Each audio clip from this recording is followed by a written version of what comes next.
नमस्कार। चलिए आज के इस एक्सप्लेनर में सीधे गोता लगाते हैं। आज हम टेक्सटाइल साइंस यानी वस्त्र विज्ञान के एक ऐसे हिस्से का विश्लेषण करने वाले हैं जो हमारी रोजमर्रा की जिंदगी से जुड़ा है, लेकिन इसके पीछे की केमिस्ट्री किसी साइंस फिक्शन से बिल्कुल कम नहीं है। हम फैब्रिक केयर और दाग हटाने के पीछे छुपे उस जबरदस्त विज्ञान को डिकोड करेंगे जो ये तय करता है कि कोई कपड़ा एकदम नया सा चमक उठेगा या फिर हमेशा के लिए बर्बाद हो जाएगा। तो बिना देरी किए इस ऊर्जावान सफर की शुरुआत करते हैं। इस विश्लेषण में हम मुख्य रूप से 5 अहम बातों पर गौर करेंगे। विरंजन यानी ब्लीचिंग का विज्ञान, ऑक्सीकारक बनाम अपचायक, फैब्रिक केयर का एक सुनहरा नियम, कुछ विशेष रासायनिक अभिकर्मक और अंत में नील का वो दिलचस्प ऑप्टिकल भ्रम। भाग 1 विरंजन का विज्ञान। अब सबसे पहले तो ये समझना बहुत जरूरी है कि बुनियादी और रासायनिक स्तर पर ब्लीचिंग का असल मतलब होता क्या है। देखिए, यहाँ दिलचस्प बात यह है कि ब्लीचिंग की परिभाषा सिर्फ ऊपर से दाग हटाना नहीं है, बिल्कुल नहीं, बल्कि ये रेशों के अंदर गहराई में मौजूद प्राकृतिक पौधों के पिगमेंट्स और पीलेपन को रासायनिक रूप से तोड़ने की पूरी प्रक्रिया है। होता क्या है कि जब कच्चा सूत या रेशम तैयार होता है ना, तो उसमें अपना एक प्राकृतिक भूरापन या पीलापन होता है। ब्लीचिंग उसी अंतर्निहित रंग को जड़ से नष्ट करके वो एकदम शुद्ध सफेदी लाती है। अब प्राकृतिक और आधुनिक विरंजन के बीच का फर्क समझना भी जरूरी है। पुराने जमाने में प्राकृतिक ब्लीचिंग के लिए कपड़ों को बस घास के मैदानों पर फैला दिया जाता था। ये तरीका पूरी तरह से सूरज की यूवी किरणों और ऑक्सीजन पर निर्भर था। ये तरीका सुरक्षित तो बहुत था, लेकिन बहुत ही ज्यादा धीमा। दूसरी तरफ आज की आधुनिक केमिकल ब्लीचिंग है। ये बेहद तेज है, पूरी तरह से कंट्रोल्ड है और स्याही या खून जैसे बहुत ही जिद्दी और जटिल दागों पर एकदम सटीक वार करती है। भाग 2 ऑक्सीकारक और अपचायक। आगे बढ़ते हैं। फैब्रिक केयर केमिस्ट्री में असली जंग इस बात पर है कि अलग-अलग केमिकल्स किसी दाग पर किस तरह से हमला करते हैं। इसे एक युद्ध के मैदान की तरह सोचिए। ऑक्सीकारक यानी ऑक्सीडाइजिंग एजेंट्स सीधे अपने एक्टिव ऑक्सीजन रूपी सैनिकों को दाग के अंदर भेज देते हैं। जैसे ही ये ऑक्सीजन दाग में घुसती है, उसे पूरी तरह रंगहीन कर देती है। वहीं दूसरी ओर अपचायक यानी रिड्यूसिंग एजेंट्स का काम करने का तरीका बिल्कुल उल्टा है। ये दाग के अंदर से ऑक्सीजन को जबरदस्ती खींचकर बाहर निकाल लेते हैं। ऑक्सीजन छिनते ही दाग के अणु पूरी तरह से टूटकर बिखर जाते हैं। है ना कमाल की बात? चलिए ऑक्सीडाइजिंग दुनिया के कुछ सबसे भारी और असरदार खिलाड़ियों की बात करते हैं। सूरज की रोशनी और हवा तो सबसे प्राकृतिक हो गए। इसके बाद आता है सोडियम परबोरेट, जो सूती और लिनन के लिए बहुत ही बढ़िया काम करता है। फिर है पोटेशियम परमैंगनेट, जिसे अक्सर लाल दवा भी कहा जाता है। ये पसीने या फफूंदी के जिद्दी दागों के लिए बहुत ताकतवर है। और अंत में सोडियम हाइपोक्लोराइट, जिसे जेवल वाटर कहा जाता है। इन सब की अपनी अपनी बहुत ही खास रासायनिक खूबियां हैं। लेकिन यहाँ एक चेतावनी है। हमारे घरों के अंदर एक बहुत ही हाई स्टेक्स केमिस्ट्री चल रही है। जेवल वाटर यानी सोडियम हाइपोक्लोराइड केवल सफेद सूती कपड़ों के लिए बना है। अगर इसे गलती से भी रेशम या ऊन पर डाल दिया तो ये उन्हें तुरंत गलाकर नष्ट कर देगा। और सबसे खतरनाक बात, अगर इसे अमोनिया या किसी एसिड के साथ मिला दिया जाए तो जानलेवा क्लोरीन गैस बन जाती है। मतलब एक छोटी सी लापरवाही और परिणाम विनाशकारी हो सकते हैं। अब रासायनिक युद्ध के दूसरे मोर्चे पर चलते हैं। यहाँ अपचायक यानी रिड्यूसिंग एजेंट्स आते हैं। ये ऊन और रेशम जैसे नाजुक और प्रोटीन आधारित कपड़ों के बहुत ही सौम्य रक्षक होते हैं। जैसे कि सोडियम हाइड्रोसल्फाइड, जो प्रोटीन रेशों के लिए बेहद सुरक्षित और असरदार है। वहीं सोडियम बाइसल्फाइड थोड़ा हल्का होता है और इसे आमतौर पर आयोडीन या फलों के हल्के दागों को हटाने के लिए इस्तेमाल किया जाता है। भाग 3 फैब्रिक केयर का नियम।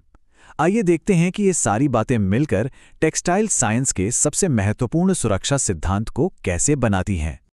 और ये रहा वो गोल्डन रूल यानी सुनहरा नियम।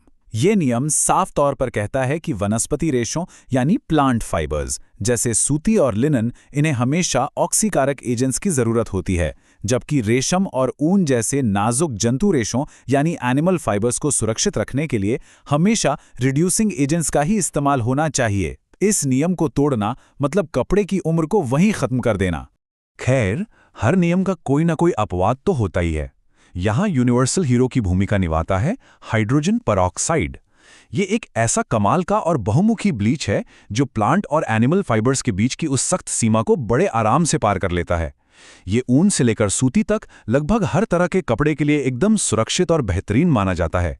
भाग 4 विशेष रासायनिक अभिकर्मक और सॉल्वेंट्स। सामान्य ब्लीचिंग तो ठीक है, लेकिन घर के कुछ बहुत ही जिद्दी दागों के लिए कुछ खास रासायनिक हथियारों की जरूरत पड़ती है, जिन्हें रिएजेंट्स कहा जाता है। ये देखना वाकई बहुत दिलचस्प है कि रोजमर्रा के घरेलू एसिड और क्षारीय समाधान कैसे एकदम विशिष्ट रासायनिक दागों को मिटाने के काम आते हैं। उदाहरण के लिए, ऑक्सैलिक एसिड जो टमाटर में होता है, वो जंग और स्याही के दागों को आसानी से घोल देता है। सुहागा यानी बोरैक्स चाय और कॉफी के दागों पर वार करता है। सिरके में मौजूद एसिटिक एसिड साबुन के जिद्दी निशानों को मिटाता है। और अमोनिया तो खून या अंडे जैसे प्रोटीन वाले दागों को तोड़ने का एकदम चैंपियन है। लेकिन जब बात चिपचिपे, चिकनाई वाले और ऑयली दागों की आती है तो पूरी रणनीति बदल जाती है। यहाँ एंट्री होती है रासायनिक सॉल्वेंट्स यानी घोलक की।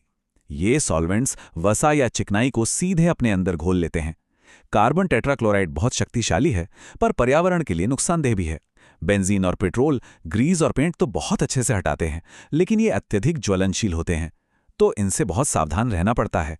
और एसीटोन तो नेल पॉलिश को घोलने के लिए जाना ही जाता है। पर यहाँ भी एक बहुत बड़ी सावधानी बरतने की जरूरत है। गलत तापमान या गलत सॉल्वेंट का इस्तेमाल कपड़े को हमेशा के लिए बर्बाद कर सकता है। अगर एसीटेट रेयॉन के कपड़े पर गलती से भी एसीटोन लगा दिया तो कपड़ा तुरंत पिघल जाएगा, सच में। और उससे भी बड़ी बात, खून या अंडे जैसे प्रोटीन वाले दागों पर कभी भी गर्म पानी नहीं डालना चाहिए। गर्म पानी उस प्रोटीन को वहीं जमा देता है, कपड़े के अंदर उसे स्थायी रूप से पका देता है, और फिर वो दाग कभी बाहर नहीं आता। भाग 5, नील का ऑप्टिकल भ्रम। हमारी ये रासायनिक यात्रा एक बहुत ही आकर्षक और चतुर ऑप्टिकल चाल के साथ समाप्त होती है, जिसका इस्तेमाल शुद्ध सफेदी का एहसास दिलाने के लिए किया जाता है। मजेदार बात यह है कि नील यानी ब्लूइंग वास्तव में कपड़े को साफ करता ही नहीं है। जी हाँ, ये पूरी तरह से कलर थ्योरी और हमारी आंखों को दिए जाने वाले एक धोखे का खेल है। होता यह है कि ब्लीच के बाद भी कपड़ों में जो हल्का सा पीलापन रह जाता है, नील उस पीले रंग के साथ अपना नीला रंग मिला देता है। साइंस के हिसाब से पीला और नीला पूरक रंग यानी कॉम्प्लीमेंट्री कलर्स हैं, जो मिलकर हमारी आंखों को शुद्ध सफेद रंग देखने का भ्रम पैदा कर देते हैं। हालांकि सारे नील एक जैसे नहीं होते। मेथिलीन ब्लू को सबसे बेहतरीन माना जाता है। ये कोलतार डाई है और पानी में पूरी तरह घुल जाता है। वहीं प्रशन ब्लू एक ऐसा खनिज डाई है जो कपड़ों पर सख्त धब्बे छोड़ने का जोखिम पैदा करता है। इंडिगो पूरी तरह प्राकृतिक है, लेकिन ये दुर्लभ और काफ़ी महंगा होता है।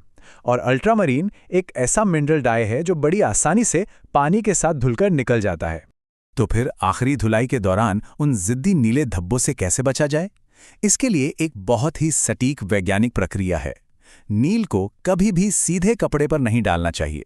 सबसे पहले इसे एक अलग छोटे बर्तन में पानी के साथ पूरी तरह से घोल लेना चाहिए।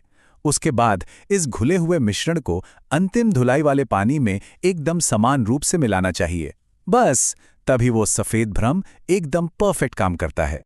तो क्या कभी सोचा था कि रोजमर्रा की सबसे साधारण घरेलू चीजों और कपड़ों की धुलाई के पीछे एक इतना गहरा और हाई स्टेक्स विज्ञान काम कर रहा होगा? कपड़ों की देखभाल अब सिर्फ एक घरेलू काम नहीं, बल्कि रासायनिक प्रतिक्रियाओं और ऑप्टिकल इल्यूजन का एक बहुत ही सटीक और वैज्ञानिक संतुलन है। इस विज्ञान को समझने के बाद कपड़ों और उन पर लगे दागों को देखने का नजरिया यकीनन पूरी तरह से बदल जाता है। क्या ये नई समझ अगली बार कपड़े धोते समय कोई नया प्रयोग करने के लिए प्रेरित करेगी? इस एक्सप्लेनर में हमारे साथ जुड़ने के लिए बहुत बहुत धन्यवाद।